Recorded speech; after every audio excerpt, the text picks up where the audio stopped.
All right, welcome back everybody. This is the final video in our Cisco VLAN series. If you're just joining us, there will be links to the previous videos in the series down below. If you want to skip that and just learn about switched virtual interfaces and routing between VLANs using a layer 3 switch, I'll give you a quick recap of what we've done up to this point. In the first video, we used a Cisco Catalyst 2960 switch in building 1. So this was a 2960 switch. And we configured it with two VLANs, VLAN 10 for the accounting department and VLAN 20 for the marketing department. In the second video, we configured a new switch in building 2 and discussed trunk ports and trunking modes. And in the third video, we showed you how to route between the two VLANs using a method called router on a stick, which requires a separate router. In this video, we're going to replace the 2960 switch we had here with a 3560 switch, which is a layer 3 switch.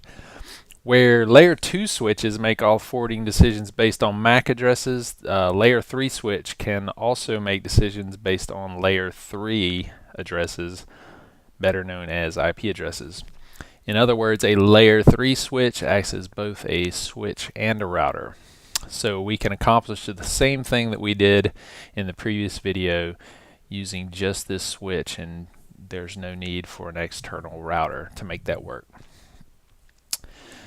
All right, let's go ahead and take a look at our network. And like I said, you can see that we've replaced the 2960 switch with a 3560. And I've already configured the VLANs and trunk ports to match the same configuration we had on our 2960 switch back at the end of video 2 before we showed you the router on a stick method. So at this point, the computers in VLAN 10 should already be able to communicate with other computers in VLAN 10, but should not be able to communicate with computers in VLAN 20 and vice versa. So let's just do a couple of tests here just to ping and make sure that that communication is working as expected. So from PC1, I'm going to ping PC2, and that is successful, and it should also be successful pinging PC5 that is in building 2 but is still on VLAN 10, and that does work. Let's ping something in VLAN 20. It should fail, and it does, and we'll just ping all of those just to verify that we cannot get to any of those. Well, I should have typed .20 for the subnet. PC4 fails, and PC6 should also fail.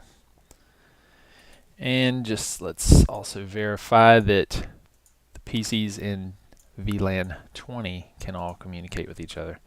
So from PC3, I'm going to ping PC4, that works, and ping PC6, and that works. And just real quick, we'll just verify that we can't ping anything in VLAN 10.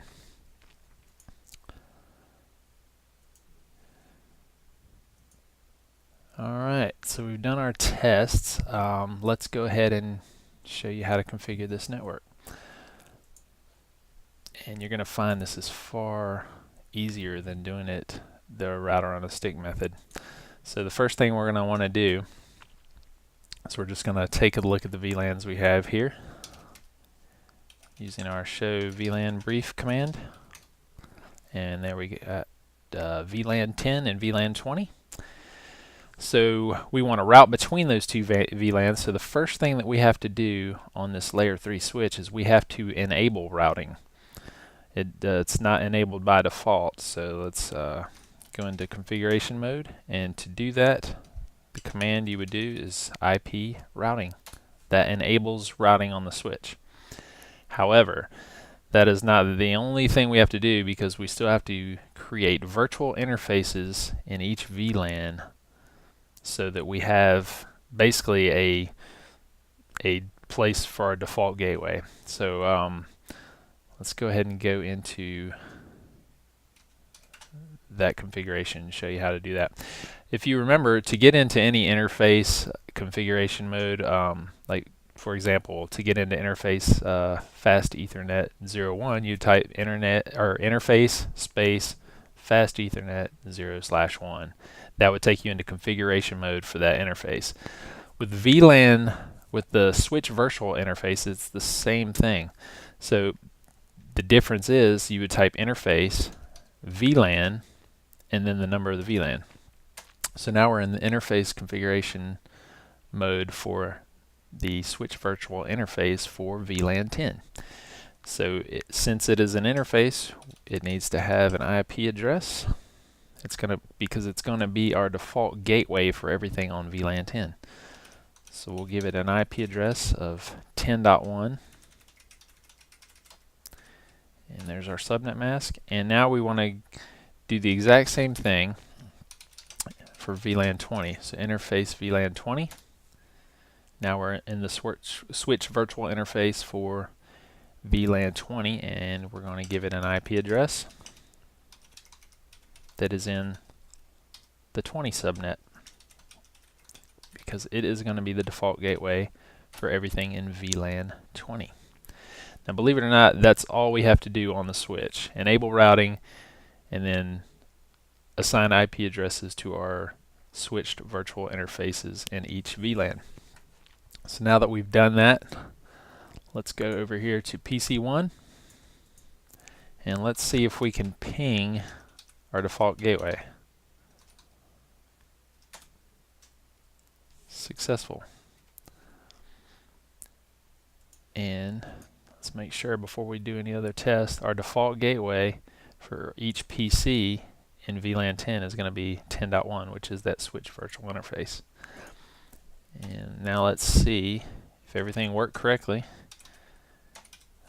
What should happen is when I try to ping something in subnet 20, just based on my IP address and my subnet mask, we know that we're not going to find that computer in our subnet, so it has to go to its default gateway to find where to go. Our default gateway is the switched virtual interface for VLAN 1 on this 2560 switch, and since it has interfaces in both networks, it should be able to route. It knows the route over there to get to VLAN 20. So let's test that and see if it works. And there we go. We have replies. So we're pinging from a PC in VLAN 10 to a PC in VLAN 20. And let's go the other direction and see if we can ping PC1 from PC3. And we can. And just for giggles, let's try to ping something in the other VLAN, but also in the other building.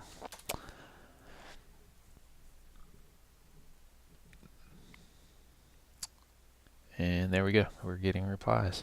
So that's all there is to it. You've seen how to configure switched virtual interfaces on a layer 3 switch in order to be able to route between VLANs. And that's about it. So that does it for this video series. Keep checking back for more videos, and if this was helpful at all, please click subscribe, just so I'll know there's an audience out there for this stuff. And if so, I'll just continue to create videos. You may see some other videos on VLAN topics.